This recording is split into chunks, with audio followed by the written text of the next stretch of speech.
Hi guys, welcome to grade 12 Maths Lit.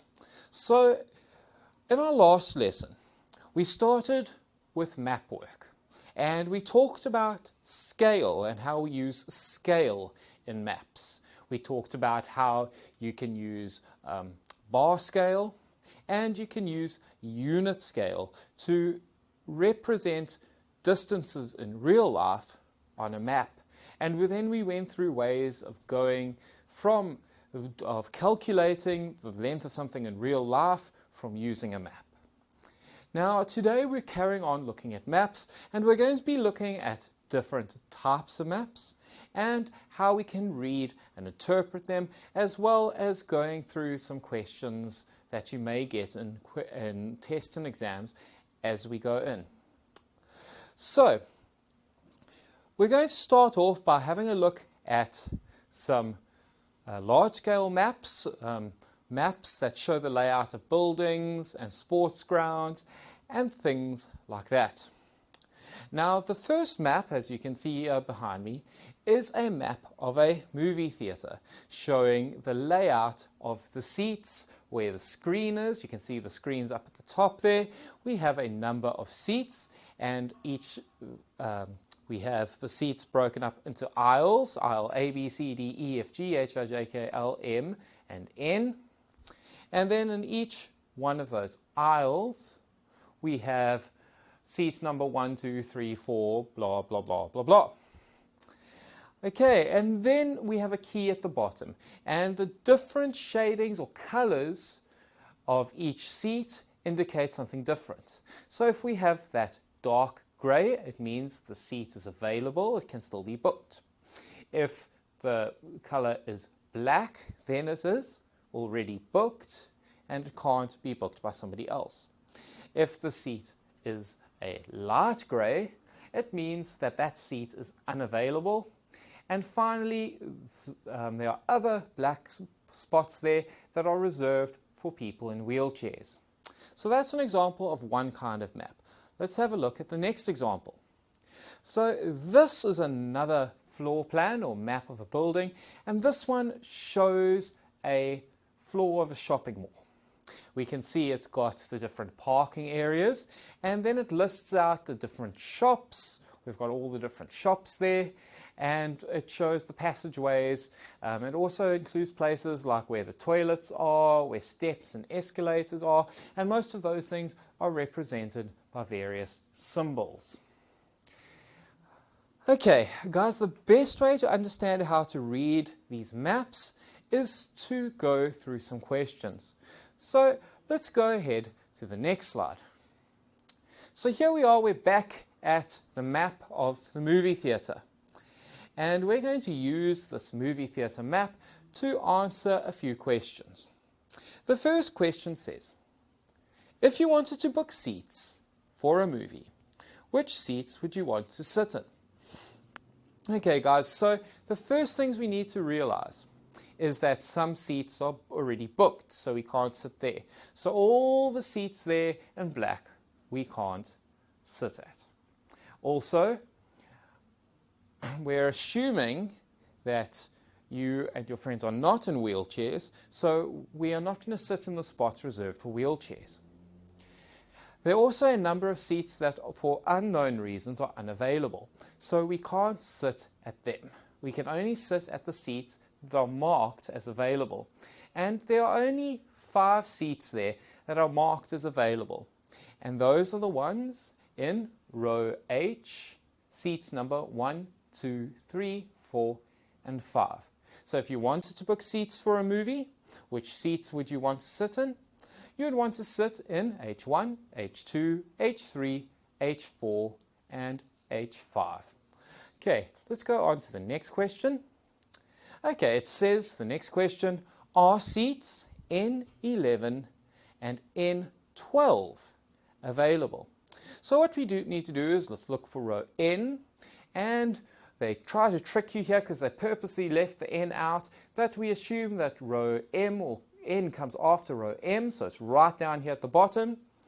And we go across row N until we find seat number 11, and we find it there, and seat 12 we find next to it, and then that we see on the map they are marked in black, which means they have already been booked. So are these seats available? No. If you wanted to sit there, you couldn't book those seats, unfortunately. Okay, let's head on to the next question. Which seats offer you and your classmates a good view of the screen, and why? Okay guys, so let's have a look. The screen is up at the top there, and you don't want to sit too close because then you have to keep looking left and right to see the whole screen. You don't want to sit too far back because then there'll be a lot of people in front of you and they'll get in the way and the screen might be too small. So you want to sit somewhere around the middle. So I would actually say that somewhere in the middle of row E would be good, or maybe even the middle of row F. And why? Because it is in the middle of the theatre, it is not too close or too far, and it is not too far on the sides. Okay, let's go on to the next one. Okay, the next question now says, you are going to the movies with a friend in a wheelchair. Name one seat where they can sit, and the seat next to it where you can sit with them.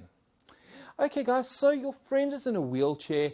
They need to sit in one of the spots that are specifically reserved for wheelchairs.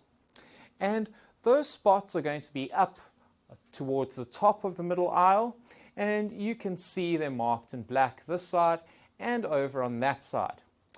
And if you are going to be sitting there, you would be sitting in either seat D1, and your friend in the wheelchair would be sitting next to seat D1, or you could sit in D11 and your friend could sit on the right hand side of D11.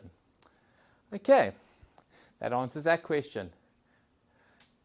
And the next question, where will you sit if you want to have a very close view of the screen? Okay, well, the closest you can get to the screen is right in the front, and that will be anywhere in row A. Okay, the next question. What fraction of row B has been booked, and what percentage is this? Okay, guys, so we look for and we find row B. We find that in row B in total there are 19 seats. I can hope you can see in B it goes from seat 1 to seat 19. And then out of those seats, seat number 8, 9 and 10 have already been booked. This means that 3 of those 19 seats have been booked. So as a fraction, that's 3 over 19. If you want to turn this into a fraction, you have to go 3 divided by 19 times by 100. And that will give you an answer of 16%. Okay guys, we're done with that map. Now we're going to move on to the next map. Okay, great. So now we're going to have a look at the next map. We're going back to the map of the floor of that mall, and we're going to answer some questions about that. The first question says, you want to go to shop 37 to buy new shoes. What store will you find next to it? Okay, this is a pretty easy question, guys. We just take a look at the map there, and we find shop 37. Can you see it? Okay, once you've found it, you should be able to see what store, what is the name of the store next to it, and okay, you should see it is C&A. So the answer for that question is C&A. The next question then, what does G51 Woolworths mean on this map? Okay guys, so there are a few things to unpack there. Some of this should be general knowledge. So when we have a G in front of a number, it usually means that G means it's on the ground floor. Okay, so what is the first thing we know? That it is on the ground floor. It is shop number 51 on the ground floor.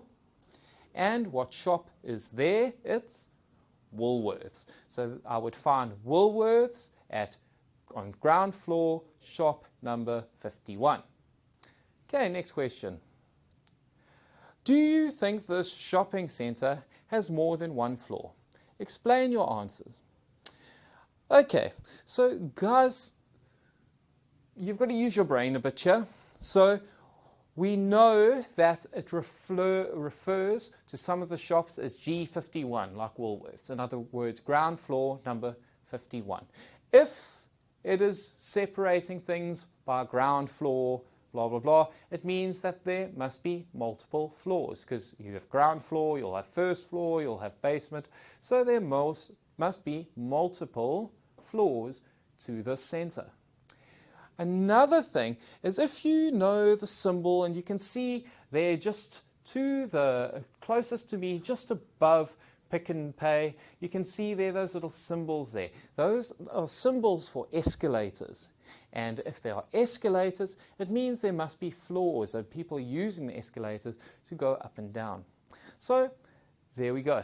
Does this shopping centre have more than one floor? Yes, because some of the shops are labelled as ground floor number, and because there are escalators present.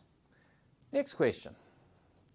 Where would you park if you wanted to go to Four Nose Bakery to buy some fresh bread?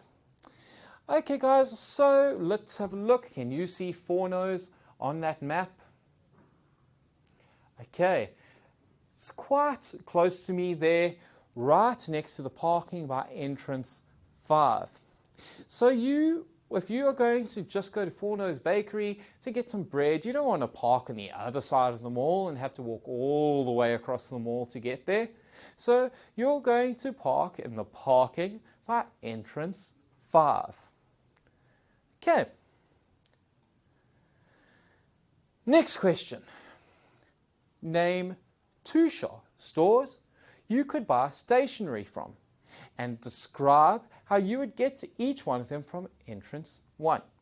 Okay guys, so we've got to look at 2 stores on this floor in the mall that could possibly sell stationery. Okay, Four Nose Bakery is not going to sell stationery because it's a bakery. Woolworths probably sells mainly clothes. There might be some food there as well if it's a Woolworths food, but we know Pick and Pay sells all sorts of things. Stationery will be there.